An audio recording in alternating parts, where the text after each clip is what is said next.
특히 그 대화를 하는 방식에 있어서 4가지 방식을 쓰게 되면 그러면 이 결혼은 이제 파국으로 끝난다, 이혼으로 끝난다, 94% 정확도로 알 수가 있어요. 그 4가지가 뭐냐면 비난. 네, 당신은 도대체 어떻게 된 사람이 왜 맨날 이런 게 비난이에요. 그 다음에 방어가, 그러는 넌 뭘 잘했는데 왜 나만 보라고 그래? 너도 그러잖아. 이렇게 자기를 방어 혹은 변명하는 거. 그 다음에 3번째가 경멸. 아이고 주제 파악이나 해라 뭐 이런 식으로 상대를 이렇게 얕잡아 보거나 혹은 비웃거나 조롱하고 하인 취급하거나 어린애 취급하는 그것이 경멸이고 제일 나쁘고요. 4번째가 담쌓기라고 그래서 아예 이제 대화도 안 하고 서로 없는 사람 취급하는 거. 눈 마주 보지 않고 그냥 전화기 꺼놓는다든지 아니면 전화하는 도중에 전화를 또 끊는다든지 예, 그런 것들이 이제 담쌓기라고 하는데요. 이런 방식을 쓰게 되면 아무리 처음에는 열렬히 사랑을 하고 또 뭐 서로 이렇게 좋아했다 하더라도 결국은 그 관계는 끝나더라는 거죠. 그것도 굉장히 고통스럽고 끝날 때까지 엄청나게 고통스럽고 결국은 이제 파국으로 끝난다는 거예요. 그게 2번째 갈등 관리 방식이라는 거예요. 자, 3번째 차이는 뭐냐 하면 그 행복한 부부들은요, 또 서로의 꿈을 알고 그 꿈을 굉장히 서로 이렇게 지지해 준다는 거예요. 그런데 불행한 부부들은 서로의 꿈을 모르거나 아니면 그것을 그냥 막거나 혹은 뭐 반대를 하거나 이런다는 거죠. 그러면 우리 결혼, 또 앞으로의 여러분들의 결혼은 우리가 어떻게 행복하게 끌어갈 수 있을까? 3가지 아주 구체적인 또 바로바로 할 수 있는 실천 사항을 말씀을 드릴게요. 어쩌다 한번 크게 무슨 이벤트를 해갖고 뭐 호감을 사고 존중을 하고 이러지 말고 매일 조금씩, 매일 조금씩 자주 하라. 사랑 표현이나 어떤 이런 관심이나 이런 호감 같은 것을. 그래서 저희 부부는 어떻게 하냐 하면요, 저희 부부 둘 다 굉장히 바쁘고 둘 다 일도 굉장히 많고 하지만 우리는 아침에 일어나면 먼저 일어난 사람이 아직 잠을 깨는 사람한테 20초 손이나 발을 주물러 줍니다. 20분 아니에요, 20초. 굿모닝, 잘 잤어요, 뭐 이런 정도. 그 다음에 우리가 헤어질 때 서로 일하려고 이제 또 각자 자기 일터로 가고 그럴 때 6초 포옹합니다. 그리고 나서 이제 일 끝나고 돌아왔을 때는 조금 여유가 있으니까 10초 포옹을 하죠. 오늘 하루 어떻게 지냈어요? 교통은 어땠어요? 날씨는 어땠어요? 이런 식으로 10초. 그리고 나서 저녁 먹고 나서는 조금 여유가 있으니까 그때는 아침에 늦게 일어났던 사람이 이자 붙여서 10초 더 붙여서 30초 어깨나 손이나 발을 주물러 주죠. 그러면서 하루에 있었던 일, 오늘 제일 좋았던 거, 제일 힘들었던 거 얘기합니다. 이렇게 뭐 5초, 10초, 20초 이렇게 조금씩이라도 자주 표현을 하게 되면 긍정성이 누적이 되고 쌓임으로써 갈등 상황이 벌어졌을 때 그렇게 격하게 정말 죽고 살기로 비난, 경멸, 방어, 담쌓기 하면서 싸우지 않고 갈등에 대해서도 우리가 정말 예의 있게 조심스럽게 부드럽게 얘기를 할 수가 있는 거죠. 그래서 사실 행복한 부부들은 서로가 꿈을 공유하거나 혹은 서로 믿고 지지해주면요, 살다 보면 풍파가 있을 수 있잖아요. 예기치 못한 뭐 사고도 일어날 수 있고 또 뭐 실직이 되거나 몸이 아프거나 그런 여러 가지 풍파를 견뎌내더라는 거예요. 그게 바로 가트맨 박사가 찾아낸 그 행복한 부부의 비결이거든요. 부부가 상대방이 서로 불쌍하게 보여지면 절대로 헤어지지 못한대요. 키도 작은데 왜 이렇게 돌돌 말고 자는지 모르겠어요. 어느 때 자는 뒷모습을 보면 너무 측은하죠. 그래, 나보다 더 좋은 여자를 만났으면 남편도 더 좋지 않았을까 이런 생각 들고요. 지금 쓰러진 지 13년 됐습니다. 6살 수준이에요. 아들도 몰라보고 저도 몰라봐요. 하나뿐인 아들도 몰라보고는 제가 얼마나 마음이 아프겠어요. 남편이 쓰러졌을 때 남편에 대해 잘하지 못한 걸 제가 참 깊이 반성했어요. 이렇게 해갖고 서로가 안 맞는다고 해서 너무 밥도 그냥 혼자 먹게 하고 수건도 따로 쓰게 해. 제가 수건으로 닦는다는 거 생각하니까 그 더러운 손을 또 수건에 문진다는 게 너무 싫었어요. 그러니까 제가 얼마나 못됐습니까? 모르는 분들은 제가 이렇게 강의를 하면서 남편은 얼마나 좋겠어요 이래요. 제가 재밌으니까 얼마나 좋겠어요 이래서 잘나서 이런 말씀을 드린 건 절대 아니고요. 저 같은 경우도 정말 많이 싸웠어요. 일주일에 7일씩 싸웠나 봐요. 제 남편은 이런 스타일이에요. 이런 스타일. 저는 기분파. 남편은 10원 하나 벌벌벌 떠는 스타일. 남편하고 성격도 안 맞고 이러다 보니까 제가 우울증이었어요. 내가 어쩌다가 이런 남편하고 결혼했지? 저희 은사님 이 얘기를 하시면서 사람들은 항상 남과 비교해서 저 사람도 나보다 낫고 저 사람도 나보다 낫고 그런데 깊이 들어가면 나보다 못한 사람이 더 많다는 얘기를 하시면서 집에 가서 해야 할 일 남편의 장점 100개를 써와라 이래요. 저 1% 행복도 없고요. 100개 장점도 없어요. 아니다 이노가 숙제다. 꼭 찾아와라. 남편을 관찰하기 시작합니다. 평소에 키는 작아가지고 하는데 장점으로 쓰려니 키가 아담해. 대머리가 아니라 머리숱이 적으니까 샴푸가 들들어 해갖고 100개를 쓰고 났더니 남편을 보는 눈이 달라졌어요. 내 배우자에게 지금 불만이 있다 그러면 내가 성격이 급했는데 남편을 만나서 차분해졌어. 반찬 투정을 안 하니까 뭐든지 해줘도 잘 먹어서 좋아. 이렇게 한번 써보기 시작하면요. 남편의 장점 한 가지도 없는데요. 이런 제가 100가지를 찾게 됐어요. 이렇게 해갖고 제 장점도 쓰고 남편의 장점을 쓰다 보면 서로의 관계는 좀 나아지지 않을까. 왜? 좋은 거를 보게 되면 좋은 것만 눈에 들어오거든요. 밉게 보면 미운 것만 보여요. 밥 먹을 때 쩝쩝거리니까 왜 이렇게 쩝쩝거려? 나 원래 쩝쩝거렸어. 근데 전에 안 보였던 게 새삼스럽게 쩝쩝거린 게 보이니까 이제 싫은 거죠. 권태예요, 권태. 그런데 내 눈에도 그러면 남편 눈에는 뭐 저는 이뻐 보이겠습니까? 내가 변화되지 않으면 내가 괴롭거든요. 그것 때문에 막 왜 생활비를 안 주는 거야? 왜 저렇게 짠 거야? 이렇게 생각하면 누구 손에 내 손해잖아요. 그래서 생각을 긍정적으로 바꿨어요. 그러면 제 스스로가 편해지는 걸 느끼게 되더라고요. 이미 이제 그렇게 갈등이 악화되신 분들은 정말 본질적인 우리 얘기를 하기가 되게 어려우신 경우가 많이 있습니다. 서로의 정말 깊은 속 이야기, 그다음에 속 내면의 어떤 원트, 바램 있죠. 배우자에게 바램, 그다음에 또 나는 좀 이렇게 살고 싶은데 당신이 좀 이렇게 협조를 했으면 좋겠어요. 정말 그 진심의 본질의 이야기를 해야 되는데 이게 정말 이렇게 쉽지가 않고 간단치가 않은 경우가 많이 있습니다.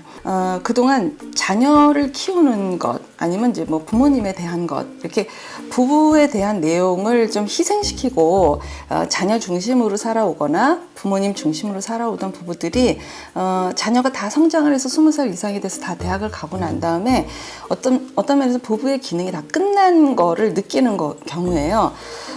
내가 왜 계속해서 살아야 되지? 더 이상 아이들 다 키웠는데 나는 더 이상 당신하고 별로 내 삶을 영위하고 싶지가 않아. 이렇게 두 분 중에 한쪽이 느끼게 되면 사실 이제 중년 부부는 엄청난 위기를 맞게 되세요.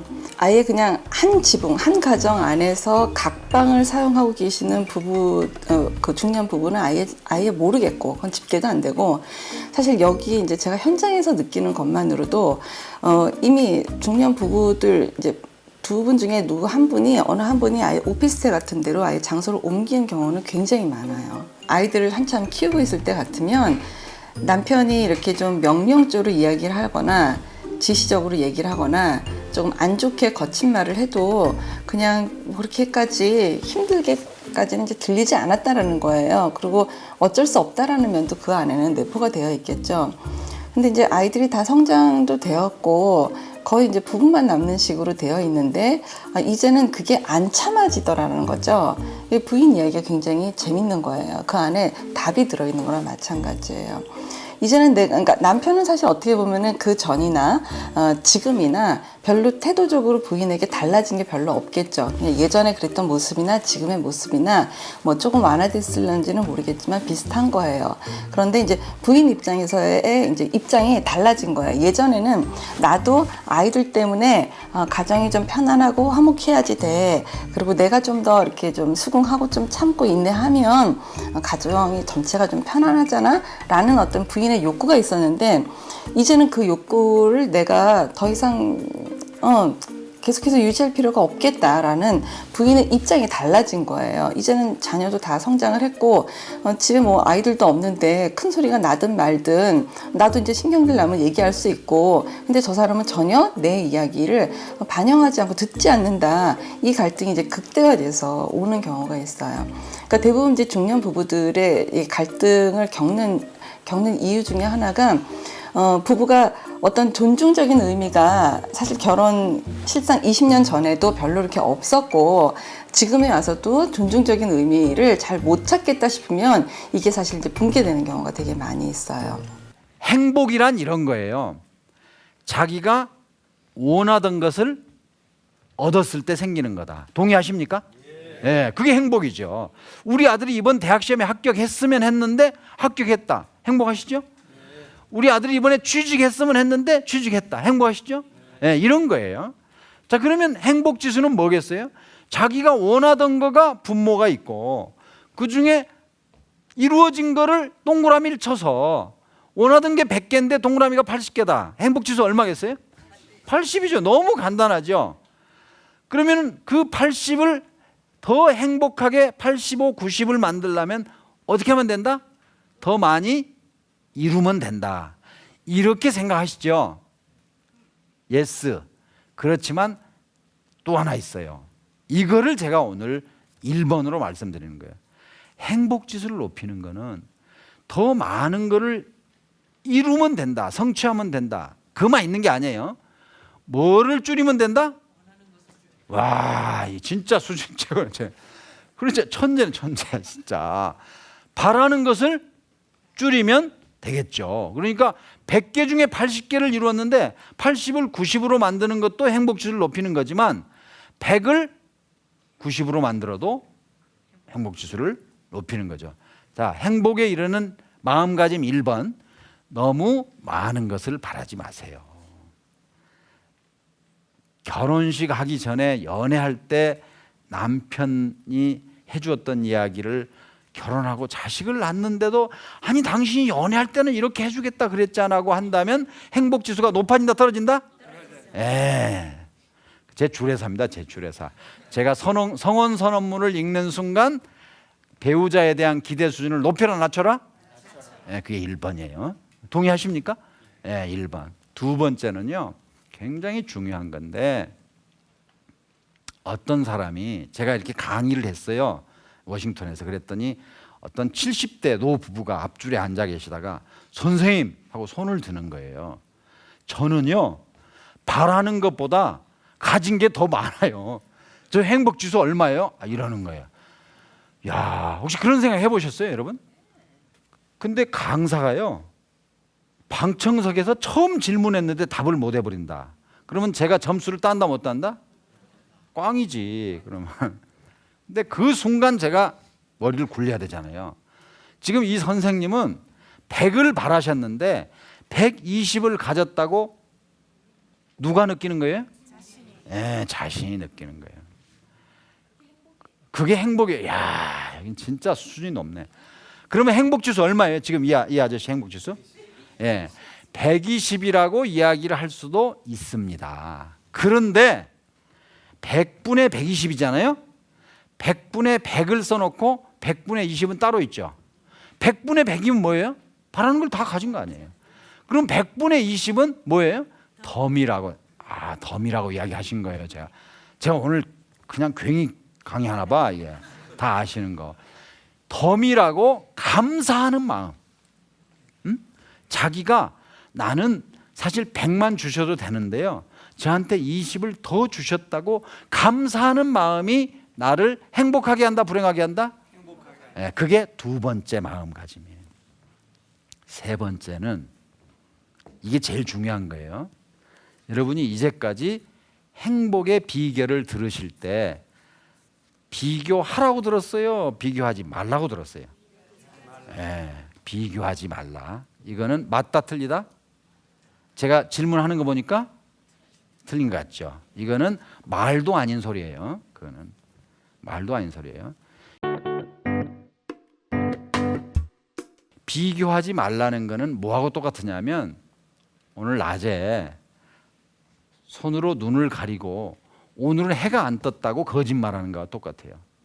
인간은 태어날 때부터 비교하게 돼 있다 안 하게 돼 있다? 하게 돼 있어요. 비교하라. 행복에 이르는 가장 마지막 비결은 비교하라. 그 대신에 뭐를 조심하라? 목 디스크를 조심하라. 세상에 디스크 병원이 제일 많은 나라가 어디다? 한국이에요. 왜냐하면 비교하라 그러니까 전부 어디만 쳐다본다? 위로만 쳐다본다. 이 세상에 나만 힘든 것 같지만 전후 좌우를 돌아보면 나만큼 힘든 사람 있다 없다? 있다고요? 무지 많지. 무지 많지. 예, 나만큼 힘든 사람. 그러면 나만 힘든 것 같지만 주변을 돌아보니 나만큼 힘든 사람이 무지하게 많다는 사실을 보는 순간 위로를 받는다? 안 받는다? 위로를 받는다. 그래서 비교하라. 그러면서 이 세상에 모든 사람이 힘들게 살고 있다. 오죽하면 부처님이 이 세상을 뭐라 그랬어요? 와 진짜 시험 한번 볼 걸 그랬나 봐. 이게 고해라고, 고통의 바다라고 이렇게 이야기했겠습니까? 그런데 옆 전후 좌우를 둘러보는데도 고개가 좀 뻐근할 때가 있어요. 그럼 어디를 내려다보면 된다? 아래를 내다보면 지금 여기 방청석에 계신 분보다 더 힘든 사람이 있다 없다? 무지 많다니까. 무지. 그러면 뭐를 받는다? 위로를 받는다. 그래서 그 사람한테 뭐를 하면 된다? 나눔을 실천하면 되는 거다. 이 세상에요, 모든 사람이 100% 만족할 수는 없습니다. 비교를 해야지 나만 힘든 게 아니라는 사실을 알게 되고, 또 나보다 더 어려운 사람이 있다는 사실을 알게 되면, 그러면 나눔을 실천하면 그게 최고의 행복의 마음가짐입니다. 그랬더니요, 어떤 사람이 그래요. 제가요, 적금 타고 나눌랍니다. 적금 타고. 그런 나눔이 아니에요. 나눔이라는 거는 제가 다른 말로 말씀드리면 배려라는 말을 씁니다. 우리나라는 지난 50여 년 동안에 정치적으로는 민주화를 이루었다고 말할 수 있죠. 경제적으로는 새끼 밥도 못 먹는 사회가 다이어트를 하는 사회가 됐죠. 그 대신에 뭐가 없어졌냐? 이 사회에, 정치, 경제, 사회잖아요. 배려가 없어졌어요. 그렇죠? 이게 부모, 자식 간의 효나 우애, 이웃 간의 협동, 응? 그렇지 않습니까? 남에 대한 배려. 배려는 이런 뜻이에요. 짝배자에 염려할 여자예요. 짝에 대해서 염려하는 마음이에요. 식당에 가서 깍두기가 맛있어요. 어이, 깍두기 하나 가져라. 이게 우리들이 흔히 보는 일입니다. 응? 그렇지 않아요? 저는 이렇게 말해요. 주방에다가 부탁해서 깍두기 좀 맛없게 만들어라 그러세요. 그러니 돈도 안 내는 깍두기 또 주문할 수밖에 없잖아요. 그러면 그 갖다 주는 사람이 기분 좋다 나쁘다? 어이, 깍두기 하나 가져라 보다 낫겠죠. 이게 배려인 거예요. 이게 자기가 생각할 때, 아니 뭐 식당에서 아르바이트 하는 아주머니가 뭐 죄지었어요? 여러분이 우리 사회를 21세기를 사는 이 나라에 우리들이 어떻게 살아야 될 거냐? 저는 행복한 마음가짐은 이렇게 기대하는 마음을 줄이십시오. 감사하는 마음을 가지십시오. 그리고 비교하면서 나보다 어려운 사람에게 배려하는 삶을 삽시다. 이렇게 제안하고자 합니다.